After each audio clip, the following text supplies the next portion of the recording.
Mumbai Tug brought to you by Sunny's World.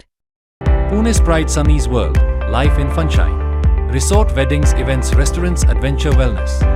Sunny's World, perfect destination for every occasion. पोटच्या लेकानंच वडिलांवर सपासप वार करून संपवल्याची घटना मराठवाड्यात घडली आहे. आरोपीने आधी वडिलांवर तब्बल 8 वार केले. हल्ल्यावेळी अडवणाऱ्या बहिणीवरही त्या चाकूनं 5 वार केलं. 1.5 तासांआधी घडलेल्या घटनेनंतर मुलाने एवढा टोकाचा निर्णय घेतला, पण त्याआधीपासूनच जन्मदात्यालाच संपवण्याचा विचार आरोपीच्या मनात धुमसत होता. अखेर एका गोष्टीच्या हव्यासापोटी मेडिकल रिप्रेझेंटेटिव्ह असणाऱ्या मुलानंच वडिलांचा काटा काढला. पण लेकाच्या मनात बापाचा कोणता निर्णय चलत होता? कुलूप बघायला गेल्यानंतर असं काय घडलं की एका क्षणात होत्याचं नव्हतं झालं? याच प्रश्नांची उत्तरं तुमच्यापर्यंत पोहोचवण्याचा प्रयत्न या व्हिडिओतून करणार आहोत. नमस्कार, मी लखन आदाटे आणि तुम्ही पाहताय मुंबई तक. ठिकाण आहे छत्रपती संभाजीनगरमधील सिल्क मिल कॉलनी. वेळ आहे रात्री 9ची. 82 वर्षीय जाफर पटेल घर पाहून येताना पोटच्या पोरानं चाकूनं हातावर, गळ्यावर, पोटावर आणि छातीवर तब्बल 8 वार केले. सोडवत असलेल्या बहिणीलाही आरोपीनं सोडलं नाही. बहिणीच्या तोंडावर आणि गळ्यावर 5 वार केले. या हल्ल्यात वडिलांचा मृत्यू झाला तर बहिणीवर रुग्णालयात उपचार सुरू आहेत. पण नेमकं हे प्रकरण काय आहे? बाप लेकात नेमका काय वाद होता ते देखील पाहूयात. जाफर पटेल जलसंपदा विभागातून निवृत्त झाले होते. त्यांचा 45 वर्षीय मुलगा अब्दुल रहमान मेडिकल रिप्रेझेंटेटिव्ह आहे. बाप लेकात घराच्या मालकी हक्कावरून वाद सुरू होता. आरोपी मुलगा सातत्यानं घरातील सदस्यांशी वाद घालायचा. काही वेळा त्यानं वडिलांनाही मारहाण केली. वारंवार होणाऱ्या त्रासाला जाफर पटेल कंटाळले होते. अखेर होणाऱ्या त्रासापासून वडिलांची सुटका करण्यासाठी मुलगी जाफर पटेल यांना आपल्याकडेच राहण्यासाठी घेऊन गेली होती.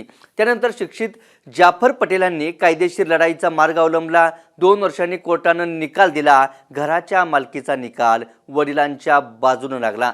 अखेर न्याय मिळाल्यानंतर वादग्रस्त घराचा ताबा घेण्यासाठी पुण्याहून जाफर पटेल आणि त्यांची मुलगी छत्रपती संभाजीनगरमध्ये आली होती. कोर्टाच्या निकालाची अंमलबजावणी करण्यासाठी गुरुवारी महसूल अधिकारी आणि पोलीस घरी दाखल झाले. घराचा ताबाही जाफर पटेल यांना मिळाला. मात्र जाफर पटेल रात्री 8:30च्या सुमारास पुन्हा घराची पाहणी करण्यासाठी गेले. घराचा ताबा वडिलांकडे दिला जात असताना अब्दुल रहमाननं तिथं गोंधळ देखील घातला होता. त्यामुळंच मुलानं कुलूप तोडलं असेल अशी शंका आल्यानं वडील पुन्हा ते चेक करण्यासाठी गेले.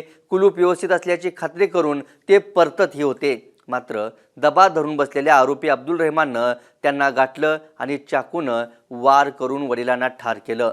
बहिणीवरही सपासप वार केले. घाटे रुग्णालयात बहिणीवर उपचार सुरू असून तिला 15 ते 20% पडल्याची माहिती मिळते. पण पळून गेलेल्या आरोपीला पोलिसांनी नेमकं कसं पकडलं ते देखील पाहूयात. वडिलांवर आणि बहिणीवर हल्ला केल्यानंतर आरोपी अब्दुल रहमान पळून गेला. घटनेची माहिती मिळताच पोलिसही घटनास्थळी दाखल झाले. तातडीनं शोध मोहीम राबवली. सहाय्यक निरीक्षक विवेक जाधव, नंदकुमार भंडारे यांच्या पथकानं तपास सुरू केला. आरोपी अब्दुल रहमान मिटमिटामध्ये लपल्याची माहिती समोर आली. त्यानंतर पोलिसांनी अब्दुल रहमानला अवघ्या 1.5 तासात बेड्या ठोकल्या. रात्री मेहुण्याच्या घरातूनच अब्दुल रहमानला अटक केली. आरोपीनं झोपेच्या गोळ्या खाल्ल्याची प्राथमिक माहिती समोर आली आहे. आता तो त्याच्या गोळ्याच्या धुंदीच्या नशेत होता की नशेच्या पदार्थांचं सेवन केलं होतं याचा उलगडा करण्यासाठी पोलिसांनी आरोपीला घाटे रुग्णालयात नेलं होतं. याचा रिपोर्ट आल्यानंतरच याबाबतची अधिकृत माहिती कळू शकेल. पण आता समोर येत असलेल्या माहितीनुसार आरोपी अब्दुल रहमानवर पहिल्या पत्नीनं कौटुंबिक हिंसाचाराचा गुन्हा दाखल केला होता. त्यानंतर त्यानं दुसरं लग्नही केलं होतं.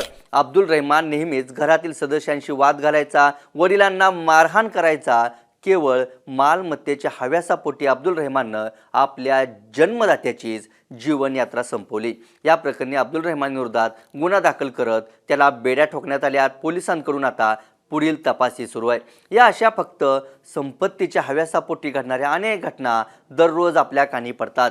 त्यामुळे कोणतीही कृती करण्याआधी 1000 वेळा विचार करा. हिंसा करणं, आपल्याच माणसांना संपवणं हे कोणत्याही प्रश्नाचं उत्तर नाही. उलट यातून अख्ख्या कुटुंबाचीच हानी होते. रागाच्या भरात टोकाचं पाऊल उचलणाराही शेवटी जेलमध्ये जातो. त्यामुळे संयम ठेवा. चर्चेतून मार्ग काढण्याचा प्रयत्न करा. या व्हिडिओत इथंच थांबूयात. ताज्या घडामोडी आणि अचूक विश्लेषणासाठी मुंबई तकच्या यूट्यूब चॅनलला सबस्क्राईब करा. फेसबुक आणि एक्सवरही फॉलो करायला विसरू नका. धन्यवाद.